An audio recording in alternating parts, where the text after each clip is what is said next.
Hello, Frugal Force. Once again, this is Captain Frugal reporting for duty, and today, I'm going to talk about a subject that does rile me up a little bit. Yeah, it makes me butthurt. Not as much as a way they might think. It's more of a way of I'm aggravated about the industry. Before I do, though, let me share something because I love all these people. Oh, you just want the comic industry to burn and all that. No, it's not true. Matter of fact, if you don't mind, help our channel out. If you enjoy this video, be sure to hit like, subscribe, and hit that notifications bell and help spread it around. But one of the things Little Frugal and I are doing is when we hit 3,000 subscribers, we're going to be going to a local comic shop area that also has two kinds of game stores, a video game store and like a board game kind of store where people get together and gather and play like Magic and things like that. And when we hit 3,000 subscribers, we're going to give away 100 comic books for free.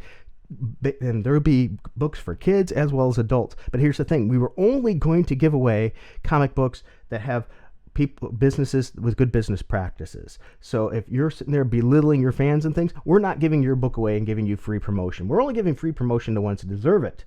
So also, once again, if you want to help out with that cause, hit subscribe. Also, if you want to help even more, we have a Streamlabs where you can do a click on there, a one-time gift, or even join our Patreon for as little as $1 a month. We'd greatly appreciate it.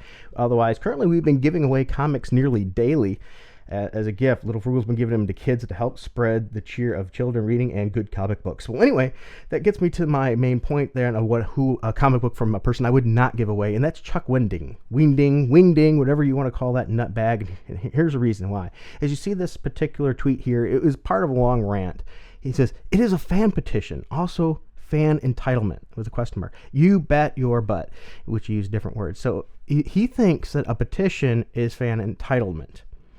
Now, I'm going to read the rest of this, and I'm going to give you my points of why this makes him a problem. He says, "But let's also recognize how they got entitled in the first place, because they were sometimes given a," here we go, "false sense of their importance. They have been told they have a voice and a vote, and here they are." Now, here's the problem. Chuck is either completely ignorant, he's a narcissist, and he thinks he's better than you, or a combination of both. And I think it's probably both. Because let's look at this. He's mad or aggravated because you have a choice. A consumer has a choice in the product that they consume. In his mind, if he makes it, you have to buy it. Let's really dig into this. But let's also recognize how they got entitled in the first place. So in other words, in his mind, you never had any say in the products that you buy.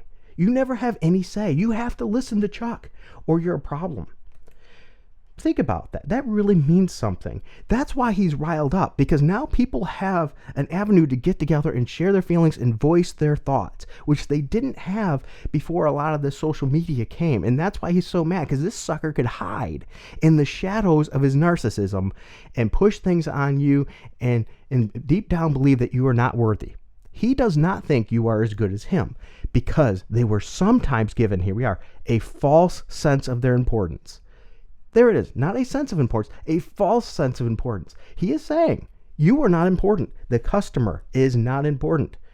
This man knows nothing about business, and this is also a scumbag liar. This is the kind of guy that sits there and tells you he's all for people's rights, equality and all that, which I have nothing against equality. We should all be equal. But look at that. Does his words speak equality? No, he's mad.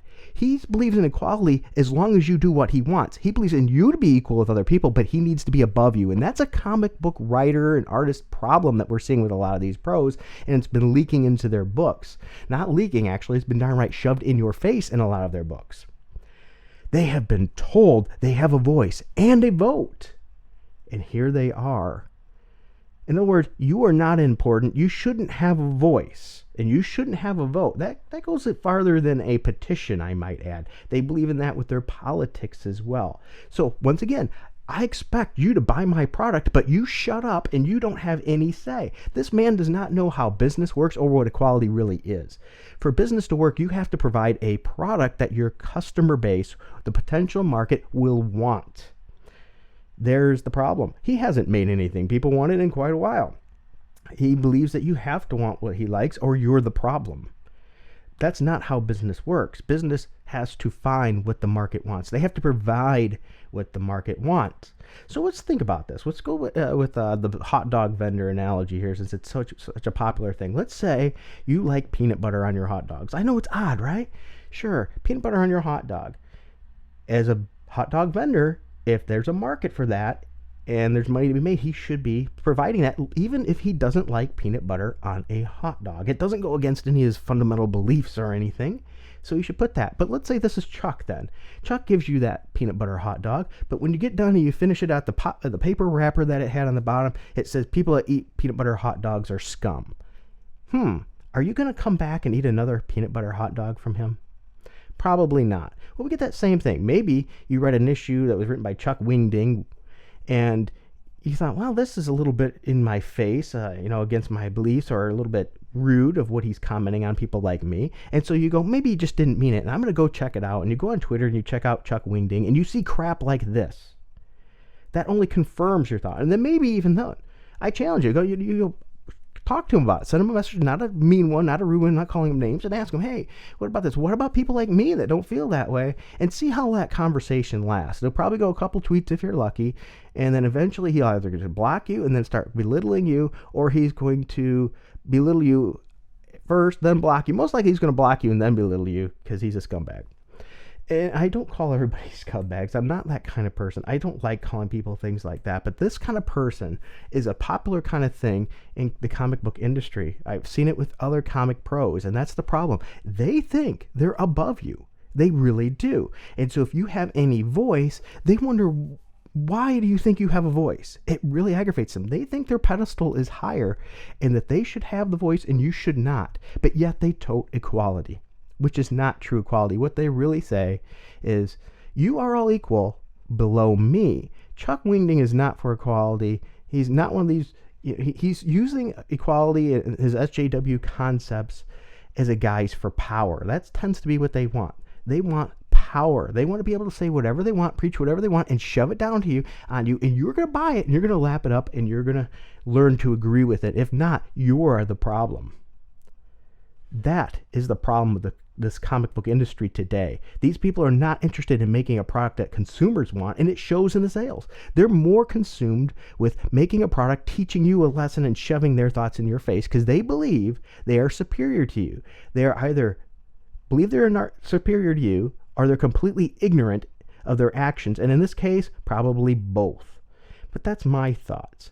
I think these people have a fundamental flaw, and then they get even more mad when we're not buying their products. And you see that. You see that in the rage in their social media, how it's trolls' fault and everybody else's fault because they made a petition because they didn't like something. Hello, that's called fan reaction. Fans, the consumer base, are allowed to have a response. Does everybody have to agree with that response? Absolutely not.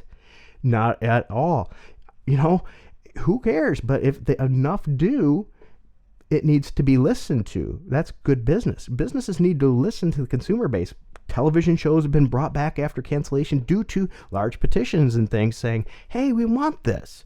Or changes have been made in business practices all the time on products. They get consumer feedback through focus groups and things like that and make changes. How come the comic industry can't embrace that mentality? They do it with video games, they do it with toys, they do it with food products all the time. People test it, and if they don't get a large enough positive response, or they get a large amount of negative response in some way, they look at it and go, there's a concern here with the consumer base. How can we correct this? But no, not in the comic book industry, and only in the comic book industry. It seems like, well, maybe in the movie industry too, and some people in gaming too as well. So yeah, okay, it's in a lot of industries. They believe, hey, if you don't like it, what is your problem? Because how dare you have a difference of opinion? Where do you think you are important? Because only I'm important. And there we are. That's the kind of mentality like Chuck Wendig that's around that destroys an industry. Well, that's my thoughts. I would love to know yours on this nutbag. I can tell you one thing, I'm not buying any products with his name on it, that's for sure. And he will not be getting any free giveaways of his work to the people that I find as I try to spread the joy of comics as well. All right, thank you for watching. And I really would like to hear your thoughts. And until next time, keep it frugal.